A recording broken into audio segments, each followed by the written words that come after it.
Yes. Good morning, everyone. Good morning, sir. Good morning, बेटा. Good morning. हम लोगों के चैप्टर नंबर सेकंड सुना था बेटा. चैप्टर नंबर सेकंड था आप लोगों का इलेक्ट्रोस्टैटिक का सेकंड पार्ट है. उसमें हम लोग पढ़ रहे थे इलेक्ट्रिक पोटेंशियल. आप लोगों को सबको मैंने ग्रुप में सिलेबस जो है वो सेंड कर रखा है ना. रिवाइज्ड सिलेबस ऑफ सीबीएसई जो पैंडेमिक में आया था अभी, उसमें आप लोगों के इलेक्ट्रोस्टैटिक का फर्स्ट पार्ट इंक्लूड कर रखा है. Electric charge and electric field, ये इलेक्ट्रिक पोटेंशियल एंड कैपेसिटेंस जो है उसको हटा ही रखा है उन लोगों ने. लेकिन मैंने फिर भी आप लोगों को करवाया है. सेम ऐसे ही वेव ऑप्टिक्स था, उसमें टॉपिक्स हटा रखे थे, लेकिन फिर भी करवाया मैंने आप लोगों को. चैप्टर नंबर आप लोगों का एटम है, न्यूक्लियाई है. लेकिन ये चैप्टर्स इसलिए करवाए हैं बेटा क्योंकि जो बेसिक रिक्वायरमेंट्स है ना, बेसिक नीड्स हैं, वो आप लोगों की फुलफिल हो जाएगी. एटलीस्ट आप लोगों को ऐसा नहीं लगे कि ये कुछ नया है. क्योंकि होगा क्या कि जो चैप्टर्स उन लोगों ने इंक्लूड किए हैं उसमें काफी सारे कॉन्सेप्ट्स ऐसे आएंगे जो यहां से रिलेटेड होंगे. अब आप लोगों को जब पता ही नहीं है कि क्या कहानी है, कुछ आइडिया नहीं रहेगा, तो क्या कर पाओगे? क्या नहीं कर पाओगे. इस वजह से वो बेसिक चीज आप लोगों को बताना बहुत जरूरी है. और उसी के अकॉर्डिंग हम लोग इलेक्ट्रिक पोटेंशियल का चैप्टर मैंने आप लोगों को स्टार्ट किया था. सेम ऐसे न्यूक्लियाई ऐड कर रखा है. उस न्यूक्लियाई में अल्फा बीटा गामा डीके तब समझ में आएगा जब मैं आप लोगों को टोटल एनर्जी और वो सब सिखाऊंगा एटम चैप्टर में. इसलिए मैंने आप लोगों को एटम पढ़ाया. तो ये सब चीजें जो है ना, ये सब इंटरलिंक्ड थी और कुछ चैप्टर्स ऐसे हट गए, लेकिन वो सिलेबस जो अब दिया है उसके अकॉर्डिंग वो जरूरी है. तो वो चैप्टर्स हम लोग एक बार कर रहे थे. तो उसी में हम लोगों ने चैप्टर नंबर सेकंड है इलेक्ट्रिक पोटेंशियल स्टार्ट कर रखा. मैंने इसी वजह से आप लोगों का हाफ ईयरली कोर्स जो है वो उसी अकॉर्डिंग डिजाइन कर रखा है कि आप लोगों को वो चैप्टर्स तो पढ़ने ही है. तो कल भी मैंने मैसेज किया था ग्रुप में, कहीं ऐसा मत समझ लेना आप लोग कि सर ये चैप्टर जो है नहीं, ये क्यों पढ़े हम लोग, ये नहीं सोचना है. ठीक है ना. ये तो आप लोग हाँ एग्जैक्टली. और ये सिलेबस जो है सीबीएसई का सिलेबस, ये सिलेबस तब था जब सबको लग रहा था कि जुलाई और अगस्त के अंदर स्कूल खुल जाएंगे, रीओपन हो जाएंगे. ये तब की कहानी थी. तब मई के अंदर ये रिवाइज्ड सिलेबस आया था.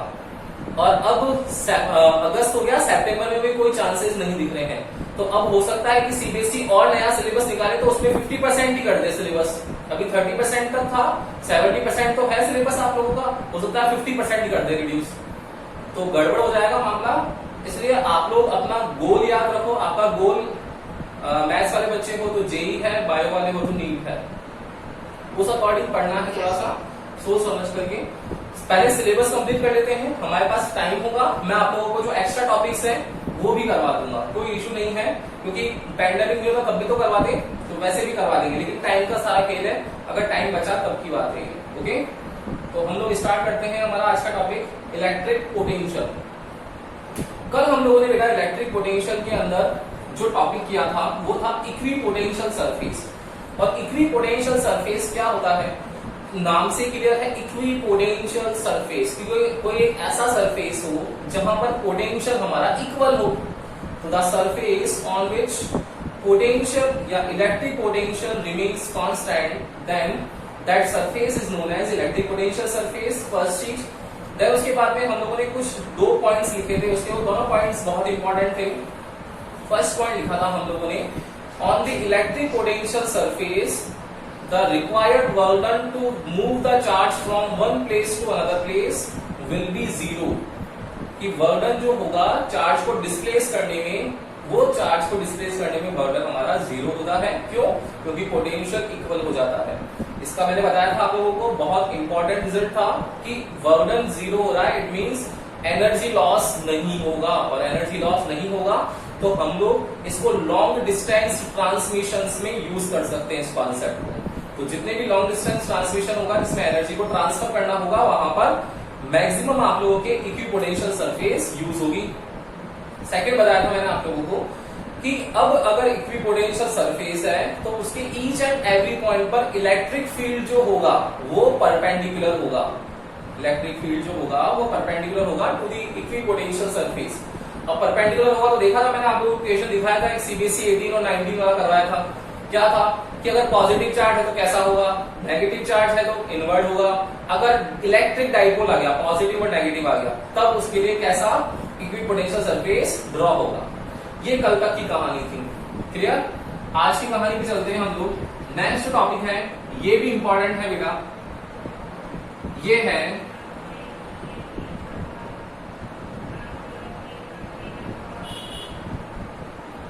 Electric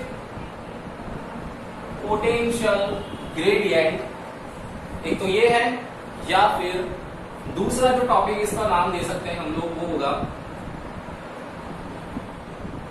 electric field in the form of potential gradient.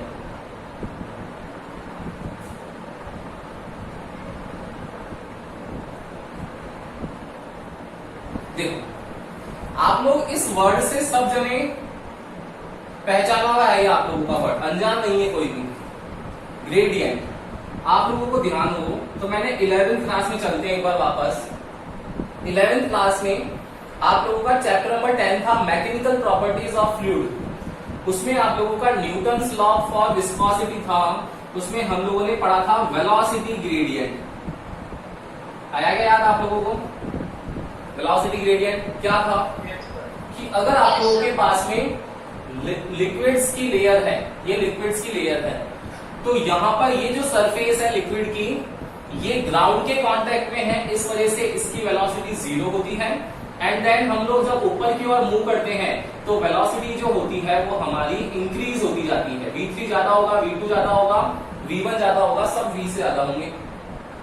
तो ये हमारी जो वेलोसिटी है वो इंक्रीज होती जाती है जब हम लोग मूव करते हैं ऊपर की तरफ लिक्विड में, क्लियर। फिर मैंने बताया था कि अब वेलोसिटी में चेंज हो रहा है तो किन्हीं भी दो के बीच में ले लो, स्मॉल चेंज होगा। लेट सपोज वेलोसिटी में चेंज dv है। चेंज कैसे हो रहा है कि जैसे जैसे इंक्रीज हो रही है, तो ये क्या इंक्रीज हो रही है, डिस्टेंस इंक्रीज हो रही है।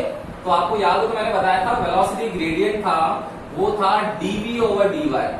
और मैंने बताया था आप लोगों को कि जब भी ग्रेडियंट आ जाएगा याद रखना है कि जो फिजिकल क्वांटिटी आगे लिख रखी है उस फिजिकल क्वांटिटी में डिस्टेंस की रिस्पेक्ट में चेंज, क्या the change in physical quantity, the change in physical quantity with respect to distance is known as gradient. अब वेलोसिटी बोलेगा तो क्या बोलेंगे, the change in velocity with respect to distance is known as velocity gradient. Same ये तो 10th chapter की बात थी।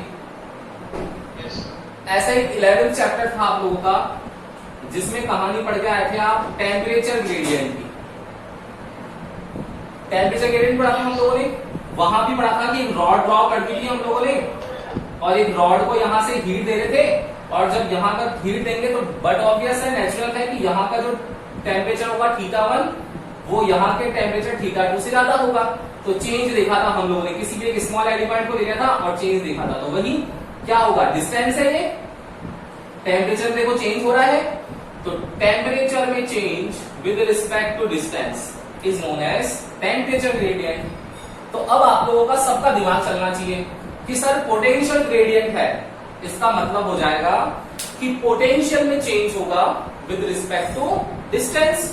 तो डिस्टेंस के रिस्पेक्ट में पोटेंशियल में चेंज मेरा पोटेंशियल ग्रेडियंट होगा, कोई दिक्कत ही नहीं होनी चाहिए यहां तक।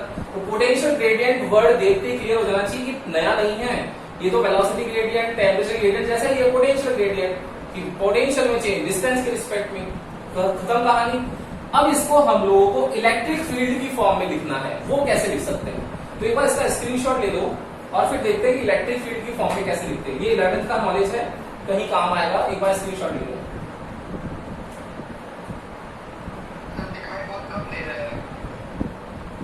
वो नेटवर्क इश्यूज वेदर की वजह से वो क्लासेस रिकॉर्ड इसलिए कर रहे हैं बेटा आपकी, ताकि आप लोगों को फायदा हो कि बाद में भी देख सको।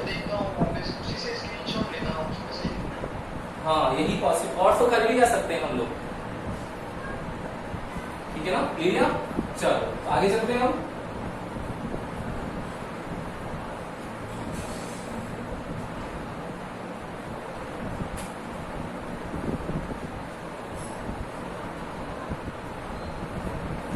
अब देखना कॉन्सेप्ट है पोटेंशियल ग्रेडियंट का, उसको कैसे एक्सप्लेन करेंगे हम लोग कि लेट्स सपोज एक कोई पॉइंट है O, वहां पर पॉजिटिव चार्ज रखा हुआ है प्लस Q। इस प्लस Q का इलेक्ट्रिक फील्ड होगा, और इलेक्ट्रिक फील्ड है लेट्स सपोज पॉइंट A तक, जहां जो R डिस्टेंस पर अवेलेबल है। तो ये पूरा इसका एक इलेक्ट्रिक फील्ड का एरिया है। इलेक्ट्रिक फील्ड क्या होता है? स्पेस ही होता है। डिफाइन लिखा रखी इलेक्ट्रिक फील्ड की, the space around a charge in which any other test charge feels the electric force. तो स्पेस होगा ये। अब पोटेंशियल पे आ जाओ। पोटेंशियल क्या होता है बेटा? पोटेंशियल होता है कि इंफिनिटी डिस्टेंस पर, लेट सपोज ये डिस्टेंस आप लोग इंफिनिटी नहीं दिख रही है, लेकिन मानना पड़ेगा इंफिनिटी, मुझे भी पता नहीं है कहां पर है, किसी को भी पता नहीं है। तो मान लिया हम लोगों ने पॉइंट है बी, इस जगह पर आप लोगों का एक चार्ज रखा हुआ है, test charge plus Q naught. क्या करेंगे बेटा? इसको, इस प्लस क्यू नॉट को हम लोग उठा करके इलेक्ट्रिक फील्ड तक लेके आना है। इलेक्ट्रिक फील्ड के लेट सपोज पॉइंट ए तक लेकर आ गए। तो क्या होता है electric potential? To shift the charge from infinity place to electric field point, then required work done is known as electric potential। यही होता है। अब देखो, जब ये यहां पर आ जाएगा तो मुझे बताना सवेरे, आप लोग बोलोगे कि सर ये प्लस है, ये भी प्लस है, क्या होगा बेटा? प्लस और प्लस के बीच में क्या होता है बताओ? रिपल्सिव फोर्स लगेगा। तो रिपल्सिव फोर्स जो लगेगा वो F यहां लगेगा, बिल्कुल लगेगा रिपल्सिव फोर्स, कोई दिक्कत ही नहीं है इसके अंदर। ओके, अब देखना, ये यहां से यहां तक आ गया, तो ये यहां से यहां तक डिस्प्लेसमेंट हुआ या नहीं हुआ? हुआ ना। मान लिया हम लोगों ने जो डिस्टेंस और डिस्प्लेसमेंट है वो स्मॉल है, लेट सपोज यहां से यहां तक लेकर आ गए, तो ये डिस्टेंस और डिस्प्लेसमेंट एरिया हम लोगों ने कितना? dr। तो इसको शिफ्ट करने में बर्डन भी कितना करना पड़ेगा? स्मॉल बर्डन करना पड़ेगा, dw। और ओवरऑल के लिए क्या कर सकते हैं? इसको इंटीग्रेट कर सकते हैं। क्लियर है ना? पहली चीज। दूसरी चीज, मुझे ये बताना यहां पर कि अगर लेट सपोज मैंने यहां पे टोटल आर ले लिया, मान लो ये आर ले लिया, मैं अगर आर में से डी आर शिफ्ट हो गया तो बताओ बेटा कि रिमेनिंग डिस्टेंस कितनी बची यहां से यहां तक की? कितनी बची? टोटल आर थी, उसमें से डी आर को मैंने माइनस कर लिया, तो रिमेनिंग कितनी बच गई? R minus D R. यहां पर पोटेंशियल लेट सपोज V था मेरा, यहां तक शिफ्ट किया मैंने, तो dV से पोटेंशियल चेंज हो गया मेरा। पोटेंशियल जो है मेरा dV से चेंज हो गया। तो कोई बता सकता है क्या मुझे कि मेरा पॉइंट A पर पोटेंशियल V प्लस dV होगा या V माइनस dV होगा? क्या होगा? यस बोलो, मेरा पोटेंशियल V प्लस dV होना चाहिए या V माइनस dV होना चाहिए? है किसी के पास जवाब? नहीं है? अरे बहुत इजी है, देखो क्या होगा? V इक्वल्स टू के क्यू ओवर आर होता है। V इक्वल्स टू के क्यू ओवर आर होता है। के क्यू जब कांस्टेंट हो जाएगा तो V proportional to 1 over R होगा, नहीं होगा?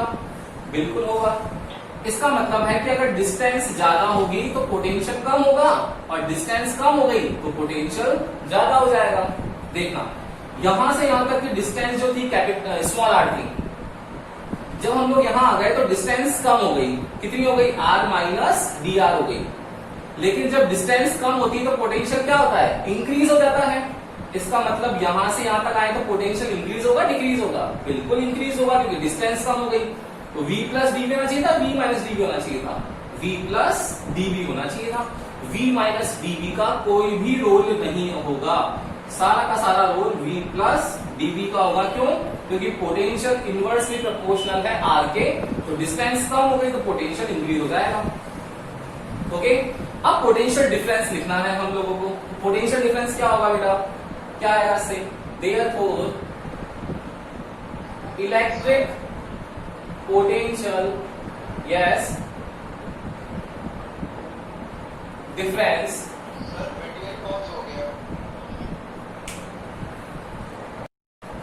तो हम लोग पढ़ रहे थे कि जब अगर एक पॉइंट है O, यहां पर प्लस क्यू चार्ज रखा हुआ है, इस प्लस क्यू चार्ज पे यहां प्लस क्यू नॉट है, तो दोनों के बीच में रिपल्सिव फोर्स है F, यहां पोटेंशियल है B।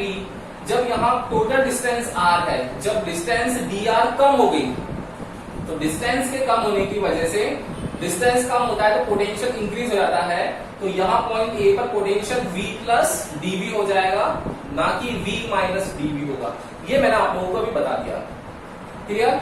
अब मुझे इलेक्ट्रिक पोटेंशियल डिफरेंस लिखना है बेटा। तो कैसे लिखेंगे इलेक्ट्रिक पोटेंशियल डिफरेंस? क्या लिखते हुए आए हम लोग? पोटेंशियल डिफरेंस लिखते हुए आए हैं कि कोई भी एक point VA minus VB equals to dW over Q naught. देखते हैं VA में कितना है पोटेंशियल, देखो V plus dV minus VB कितना है, V है, equals to dW over Q naught. देखो V से V कैंसिल हो जाएगा, तो dV की वैल्यू आ गई dW ओवर Q नॉट। ये पोटेंशियल आ गया। क्लियर? अब देखना, इसके बाद हम लोगों को वैल्यूज निकालनी है। कैसे निकाल सकते हैं? इस dW की वैल्यू निकालनी है। तो हम लोग क्या बोलेंगे कि because we know that work done, work done क्या होता है? फोर्स इनटू डिस्प्लेसमेंट और इसका स्केलर प्रोडक्ट या डॉट प्रोडक्ट। जब डॉट प्रोडक्ट हटा देंगे तो F dr cos थीटा आएगा, नहीं आएगा? बिल्कुल आएगा। अब देखो F इस तरफ है, रिपल्सिव फोर्स, dr इस तरफ शिफ्ट हो रहा है, तो F और dr के बीच में एंगल कितना हो गया? 180। cos 180 कितना होता है? -1। तो dW कितना आ जाएगा? Minus F dr। क्लियर? अब मैंने आप लोगों को बताया था कल वही फर्स्ट चैप्टर वाली चीज कि इलेक्ट्रिक फील्ड जो होता है वो फोर्स अपॉन Q नॉट होता है। इससे फोर्स लिख सकते हैं क्या हम लोग? कितना आ जाएगा force? Minus of Q not E dr। ठीक है? ये देखो Q नॉट को शिफ्ट कर देते हम लोग, तो dW over Q naught equals to minus of E dr। यही आएगा। ये dW ओवर Q नॉट कितना है? dV। तो इससे क्या आ गया? dV equals to minus of E dr। या फिर हम लोग उसको सॉल्व करके लिख सकते हैं, तो फाइनल आंसर हमारा आ जाएगा कितना? E equals to minus dV over dr। देखो आ गया ना? ये E equals to minus dV over dr आ गया। यहां से यहां तक क्या है? पोटेंशियल, पोटेंशियल में चेंज किसकी रिस्पेक्ट में? डिस्टेंस की रिस्पेक्ट में। पोटेंशियल में चेंज डिस्टेंस के रिस्पेक्ट में ही तो पोटेंशियल ग्रेडियंट होता है। तो बस खत्म कहानी कि इलेक्ट्रिक पोटेंशियल ग्रेडियंट जो होगा हमारा वो E equals to minus dV over dr होगा। क्लियर है क्या? कोई डाउट हो तो बोलो यहां तक। नहीं है बेटा? एक बार इसका स्क्रीनशॉट ले लो, फिर इसके आगे कहानी करते हैं हम लोग।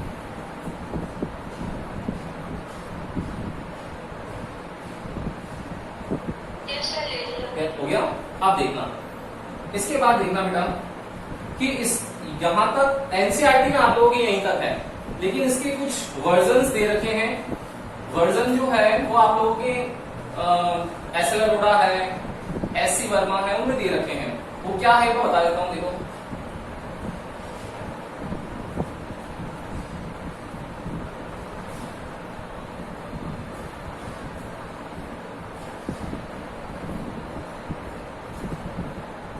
Because E equals to minus dV over dr है, तो उसका एक रिप्रेजेंटेशन फॉर्म है, वो है कि इसको हम लोग अगर वेक्टर फॉर्म में लिखना चाहें तो वेक्टर फॉर्म में इस D ओवर dr को हम लोग ऐसे नहीं लिख सकते। वहां पर हम लोगों को वेक्टर फॉर्म में कॉन्टिन्यूअस फॉर्म यूज करनी पड़ती है। उसको बोलते हैं E इक्वल्स टू और ग्रेडियंट का एक साइन होता है। वो ग्रेडियंट का साइन होता है माइनस तो है ही है, और ये होता है उल्टा डेल्टा। डेल्टा आप लोग ऐसे ड्रॉ करते गए हो, उल्टा डेल्टा कर दो, ठीक है ना? तो ये ग्रेडियंट का सिंबल होता है, इसके ऊपर वेक्टर लगा दो। ये वेक्टर फॉर्म हो गया। क्यों? क्योंकि पोटेंशियल तो क्या है? पोटेंशियल स्केलर है। पोटेंशियल क्या है? इलेक्ट्रिक पोटेंशियल स्केलर है। लेकिन पोटेंशियल को वेक्टर बनाना है आप मुझे, तो पोटेंशियल को वेक्टर बनाने क्या करेंगे? तो ग्रेडियंट जोड़ दिया। ग्रेडियंट क्या है? डिस्टेंस है, मतलब एक डायरेक्शन रिप्रेजेंट करेगा। तो डायरेक्शन आते ही आप लोगों के पास में वो क्या हो जाएगा? वेक्टर में कन्वर्ट हो जाएगा। उस टाइम आपको रिप्रेजेंट इस तरीके से करना पड़ेगा इसको। ये देखो, ये वेक्टर रिप्रेजेंटेशन है। ये 1 मार्क्स के अंदर सीबीएसई 12 में पूछा गया था। सीबीएसई 12 में, बहुत पुरानी कहानी है, 7-8 साल पुरानी, लेकिन पिछले साल से आप लोगों का एमसीक्यूज पार्ट जो है वो सीबीएसई ने ऐड कर दिए हैं, तो हो सकता है एमसीक्यूज के अंदर ये पूछ ले आप लोगों से। तो पिछली बार से पैटर्न चेंज हुआ है वापस, तो हो सकता है कि आप लोगों के पास ये क्वेश्चंस रिपीट हो जाए। तो ध्यान रखना कि वेक्टर फॉर्म इस तरीके से होता है, ये सिंबल जो है वो ग्रेडियंट का है, रह जाएगा ध्यान। सेकंड चीज, इसका एक रिप्रेजेंटेशन और भी करते हैं कि आप लोग बोलोगे कि सर ये ग्रेडियंट है और अगर मेरे पास वेक्टर क्वांटिटी है तो वेक्टर क्वांटिटी तो 3D प्लेन में रिप्रेजेंट कर सकते हैं, एक्स वाई और जेड डायरेक्शन में। और एक्स डायरेक्शन में क्या करते हैं, किसी भी स्केलर को मैग्नीट्यूड है वेक्टर में कन्वर्ट करने के लिए क्या करते हैं, आई कैप, जे कैप, के कैप, आर कैप, या फिर जिसका कोई नहीं है एन कैप से करते हैं। ये सीखना रखा आप लोगों को, देखना बेटा यहां कैसे करेंगे इसको हम लोग कन्वर्ट। इसका एक फॉर्म और ये भी हो सकता है कि वेक्टर ई जो है, ये वेक्टर ई इक्वल्स टू, इसको कन्वर्ट करके लिख देंगे। तो कन्वर्ट करके लिखते हैं तो इसको डेल ऑपरेटर बोलते हैं। जो डेल ऑपरेटर था ना आप लोगों का ऐसे, उसको इस फॉर्म में भी लिखते हैं, बाकी सारी बुक्स में ना, ठीक है। तो del upon del X partial differentiation type होता है, यहां v आ जाएगा x कंपोनेंट के लिए और साथ में आएगा क्या, I cap plus del upon del Y V Y J cap plus del upon del Z V Z K cap. ये भी एक फॉर्म हो सकती है इसकी। इट मींस यहां से अगर कंपेयर करें तो ऑन कंपैरिजन क्या निकल रहा है, ऑन कंपैरिजन कि जो ग्रेडियंट है मेरा वो ग्रेडियंट किसके इक्वल होता है, डेल ओवर डेल एक्स आई कैप के, del over del Y J cap के, del over del Z K cap के। अब यहां जो भी वैल्यू लिख दोगे, v लिख दिया तो v आ गया, v आ गया, v आ गया। कुछ और लिख दिया यहां पर फिजिकल क्वांटिटी तो वो आ जाएगी। लेट्स सपोज वेलोसिटी ग्रेडियंट था ना, वेलोसिटी ग्रेडियंट, अब उसको लिखना है, मैं क्या करूंगा, यहां वेलोसिटी लिख दूंगा, तो ये वेलोसिटी, ये वेलोसिटी, ये वेलोसिटी। टेम्परेचर ग्रेडियंट, टेम्परेचर, ये टेम्परेचर, ये टेम्परेचर, ये टेम्परेचर। बोलो आ रहा है ना, समझ में आ रहा है ना। तो इस तरीके से हम लोग यहां पर पोटेंशियल ग्रेडियंट को एक्सप्लेन कर सकते हैं। कोई भी किसी को भी डाउट हो तो बोलो यहां तक, यस और नो, बोलो भाई, है क्या डाउट, नहीं ना। स्क्रीनशॉट ले लो फटाफट से एक बार।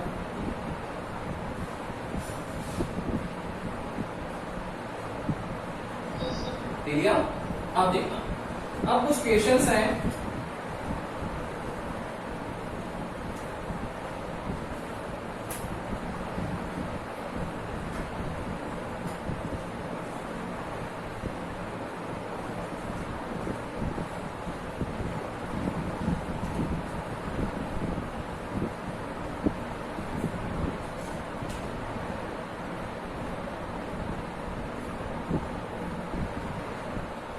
फर्स्ट क्वेश्चन है, फटाफट से आप लोग जवाब देना, पढ़ना सबको।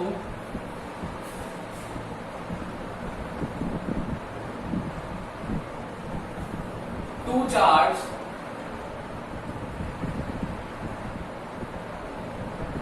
Is having potential 3 volt and 5 volt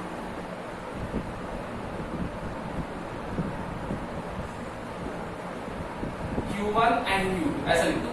to charge Q1 and Q2 is having potential 3 volt and 5 volt respectively. To shift the charge from 3 volt to 5 volt,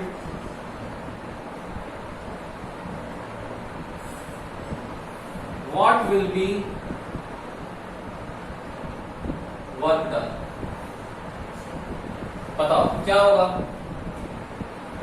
question आ गया आप लोगों के पास, two charge Q1 and Q2 is having potential 3 volt and 5 volt respectively. To shift the charge from 3 volt to 5 volt, what will be the work done? What will be the work done? If Q1 और Q2 की value दे दूंगे आप लोगों को 3 micro coulomb, क्या करेंगे बताओ। कैसे करेंगे? बहुत इजी है ना। पोटेंशियल डिफरेंस निकालना है, सॉरी वर्क डन निकालना है। तो क्या होता है work done formula electric potential difference का? पता ही है आप लोगों को, VB minus VA equals to DW over Q naught, यही होता है। देखना 3 वोल्ट टू 5 वोल्ट शिफ्ट किया है, तो मैंने क्या कॉन्सेप्ट सिखाया था कि पॉइंट A है और A टू B शिफ्ट कर देगा। तो A टू B शिफ्ट करने में क्या लिखेंगे? पोटेंशियल लिखेंगे VAB। देखना मैं इसके अकॉर्डिंग लिखता हूं अभी, इसके अकॉर्डिंग क्या होगा? पोटेंशियल VAB होगा, potential difference from A to B, और जहां पहुंच जाता है तो डिस्टेंस कम हो जाती है तो पोटेंशियल बढ़ जाता है, इसलिए हमेशा बाद वाले का पहले लिखेंगे।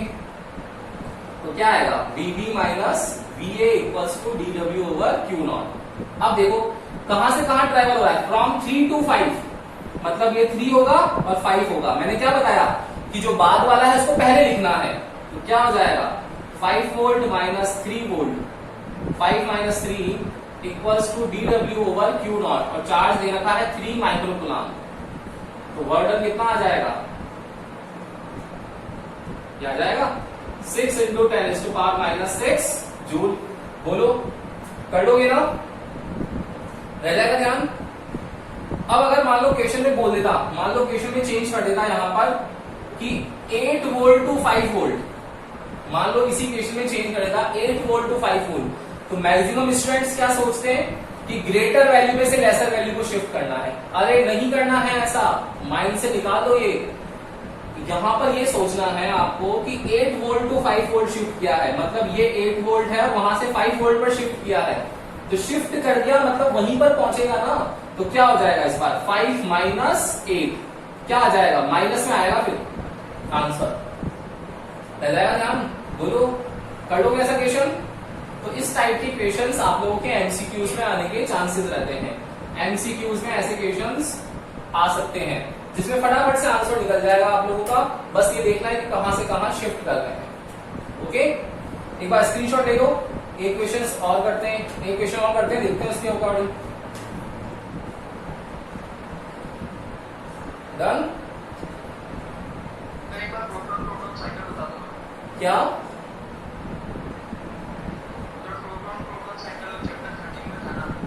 हाँ, उसमें तो कुछ भी नहीं है। प्रोटॉन साइकिल तो बहुत इजी है ना। 1H1, देख हाइड्रोजन के 3 आइसोटॉप है, 1H1 उसमें एक बार 1H1 वापस ऐड कर, फिर 1H1 उसमें 1H2 ऐड कर, फिर 1H1 फिर 1H3 ऐड कर।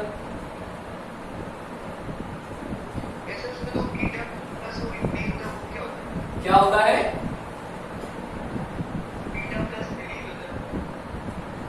बीटा प्लस, हाँ वो तो डीके है ना, बीटा प्लस और बीटा माइनस। तो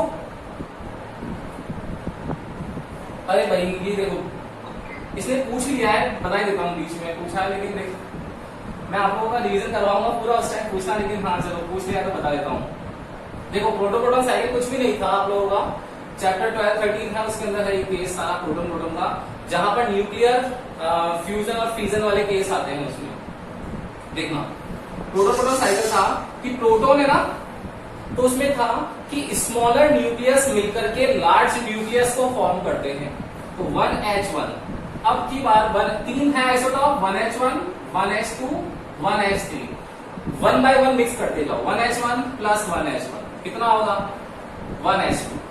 क्लियर? अब 1H2 बन गया, तो 1H2 इसमें फिर अगेन 1H1 ऐड कर दो, कितना होगा बताओ? 1H3 होगा।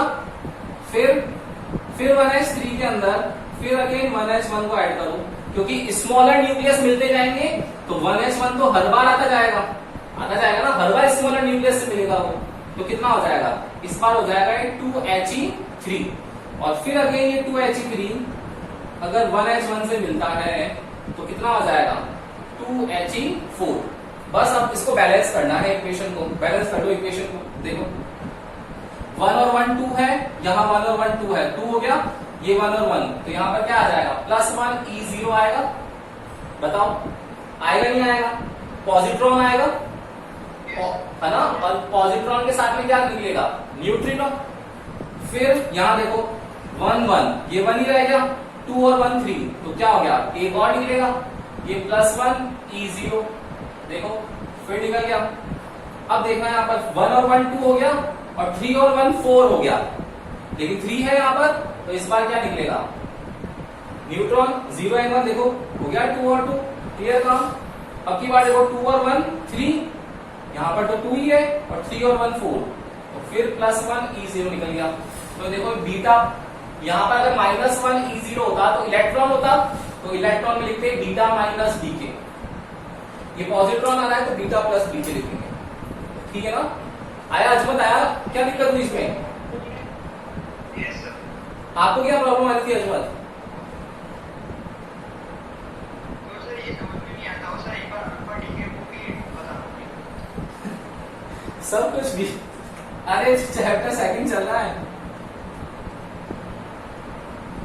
हाँ सर, वो मैंने कल किया बस वही है, ये अच्छी बात है, मैं आपको इसलिए बता रहा हूँ बीच में, क्योंकि ये आपको डाउट तभी आया होगा जब आपने पढ़ा होगा पुराना। तो ये अच्छी बात है कि आप पुराना पढ़ने लग रहे हो सब। देखो अल्फा बीटा और गामा डीके था कि अगर कोई आप लोगों के पास एलिमेंट है, कोई इक्वेशन करते हैं, देखो मान लेते हैं हम लोग ए है 70 इसका एटॉमिक नंबर है और 159 एटॉमिक मास है, इसमें से अल्फा डीके हो गया तो बी आ गया, ठीक है। फिर बी में से बीटा माइनस डीके हो गया, सी आ गया, सी में से फिर अल्फा डीके हो गया, फिर डी आ गया, डी में से गामा डीके हो गया और ई आ गया। तो बताओ इस ई का एटॉमिक नंबर और एटॉमिक मास कितना है? ऐसा क्वेश्चन आएगा एग्जाम में, कैसे करोगे बताओ? कैसे करोगे कि आप लोगों को पहले जो गिवन है वो लिख लो 70A 159, इसमें से अल्फा डीके हो रहा है, डीके मतलब इसमें से तो माइनस होगा तो उधर जाके प्लस हो जाएगा, बस ये बी लिख दिया मैंने, ये 2He4 हो गया। बैलेंस करो 70 इधर 2 आ रहा है तो यहां पर डेफिनेटली 68 आएगा, तभी तो 68 और 2 70 होगा, और 4 इधर 4 ऑलरेडी है, 4 कम करना पड़ेगा इधर से, तो 155, तो 155 प्लस 4 159, 68 प्लस 2 70 हो गया बैलेंस। तो देखो बी की वैल्यू आ गई 68 155। अब सी निकालना है, सी क्या है? बीटा डीके है, तो जो बी में से सी निकलेगा तो बी कितना है? 68 बी 155 है, इसमें से beta minus decay, beta minus का मतलब क्या होता है बेटा? इलेक्ट्रॉन, और एंटी न्यूट्रिनो -1 E0। अब देखना -1 E0 जो है ये कैसे होगा? 68 -1 मतलब 69 होगा, सी और 155 देखो 155 0 155 69 -1 68, मतलब सी कितना होगा हमारा? 69 155। ओके, नाउ 69C 155 में से अल्फा डीके हो रहा है, मतलब 2He4 अल्फा डीके हो रहा है। अल्फा डीके कैसे होगा बेटा?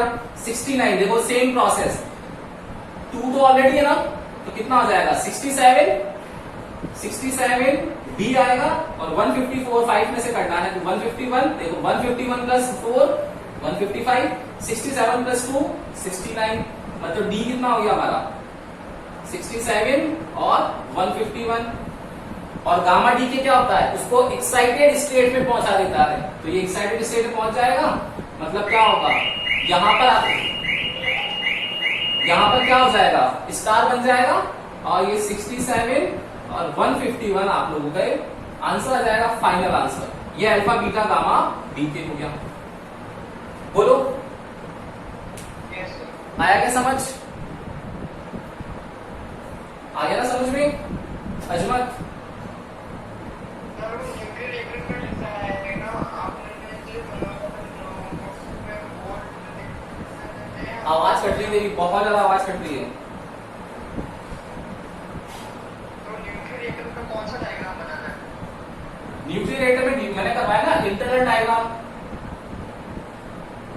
सर ये वो नोट्स में अलग है।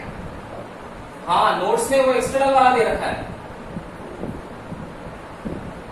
अरे नोट्स जो है वो तो नोट्स में अपडेट करता रहता हूँ, नोट्स प्रीवियस स्टूडेंट्स के हैं तो अपडेशन है थोड़ा सा उसमें, इसलिए रेगुलर क्लासेस में आप लोगों को स्क्रीनशॉट दिलवाते हैं, ठीक है ना। अब देखो इस चैप्टर का क्वेश्चन एक और कर लेते हैं फटाफट से, टाइम ओवर हो जाएगा फिर। क्वेश्चन सेकंड है इस चैप्टर में से, the electric field and electric potential is given by 32 Newton per Coulomb and 16 Joule per Coulomb respectively. The electric field and electric potential is given by 32 and 16 respectively. Then find the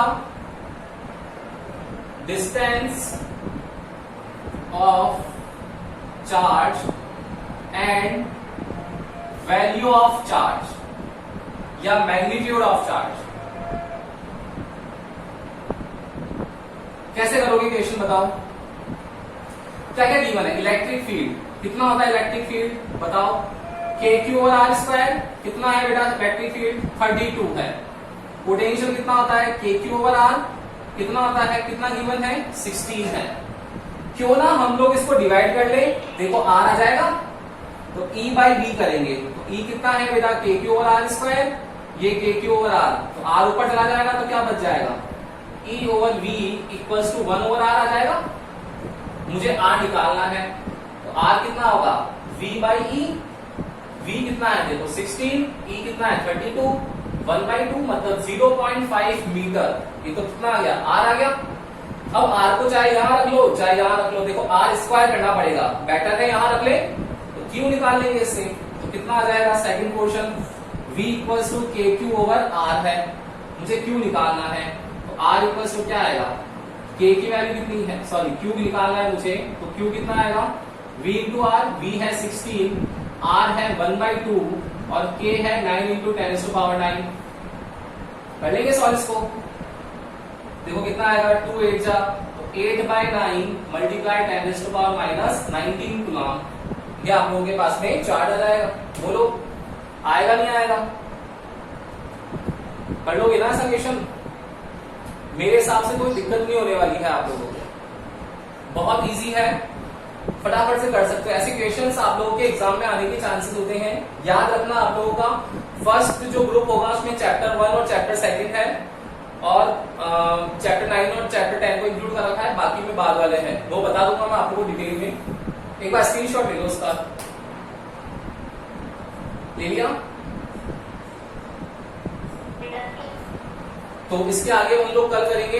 आप लोगों के almost ये chapter complete होने पर आ गया, तो अब हम लोग आपके जो चैप्टर्स हैं उनका रिवीजन करेंगे। पहली चीज, रिवीजन के साथ साथ हम लोग आप लोगों के जो चैप्टर्स हैं उनमें ये देखेंगे कि गूगल फॉर्म से आप लोग कैसे उसमें एमसीक्यूज को सॉल्व कर सकते हो, ठीक है ना? तो गूगल फॉर्म के आपके ऐसे टेस्ट होंगे तो आप पढ़ना चालू कर दो। जितना करा दिया है आज तक, इसके बाद हाफ ईयरली में नहीं आएगा। आज डेट है 25 अगस्त, हाफ ईयरली है 14 सितंबर से। तो सोचो मैंने 20 दिन पहले आप लोगों को जो करवा दिया है उसके बाद 20 दिन है आप लोगों के पास इतना कुछ पढ़ने के लिए, ठीक है ना? तो अब रिवीजन करेंगे हम लोग आने वाले टाइम में। तो ढंग से पढ़ना है, अच्छे से करना है। जहां प्रॉब्लम आती है वीडियोस अवेलेबल है, वीडियोस देखो। ओके, तो हम लोग नेक्स्ट क्लास में मिलते हैं। Good day.